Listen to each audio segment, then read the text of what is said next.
Sophie Sirot, bonjour.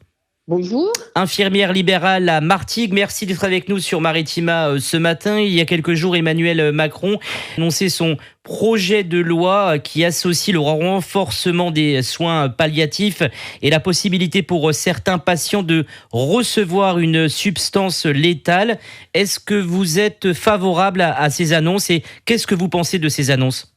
Je ne suis ni favorable ni pas favorable. En fait, c'est un sujet extrêmement clivant parce que nous avons été formés, nous, à soigner, à entourer, à protéger et pas du tout à injecter des substances létales. C'est un vrai souci. D'une part, parce que ce qu'on souhaite, nous, c'est aider nos patients. Mais d'autre part, on ne veut pas les aider s'ils sont dans un état où ils ne supportent plus, que ce soit physiquement ou psychologiquement, leur état. Alors, on rappelle, ça sera suivant certains cas. Moi, je veux bien certains cas, mais qui décide du cas ? Est-ce qu'une femme de 40 ans qui a un cancer en fin de vie avec un enfant de 7 ans, on peut accepter qu'elle disparaisse ou alors est-ce que c'est moins gênant si c'est quelqu'un de 95 ans qui a déjà fait sa vie ? On n'est pas dans le même contexte, c'est extrêmement compliqué. Il n'y a pas que le contexte médical à prendre en jeu. Il y a tout l'entourage psychologique, toute la famille. C'est vraiment ce sont des cas qui sont différents à chaque instant. L'actuelle loi Leonetti ne suffisait pas, ne permettait pas, par exemple, de traiter des situations humainement très difficiles.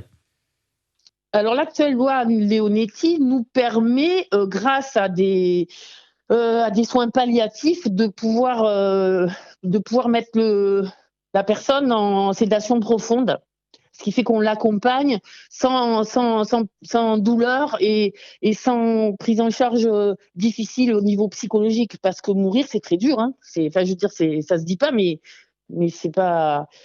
C'est compliqué. C'est compliqué pour la famille, c'est compliqué pour le patient, c'est compliqué pour l'infirmière, c'est compliqué pour tout le monde. Nous, ce qu'on n'aime pas, c'est le fait qu'il ait dit qu'on pouvait injecter. Nous, ça nous plaît pas. On veut pas que ce soit l'infirmière. C'est pas notre travail. On n'est pas là pour ça. Alors vous, sur un plan personnel, vous avez déjà accompagné dernièrement une personne en fin de vie. Ça demande évidemment beaucoup de discussions, beaucoup d'échanges avec le patient, mais aussi la famille. Le patient, la famille, le médecin, l'équipe pluridisciplinaire de soins palliatifs qu'on a appelée.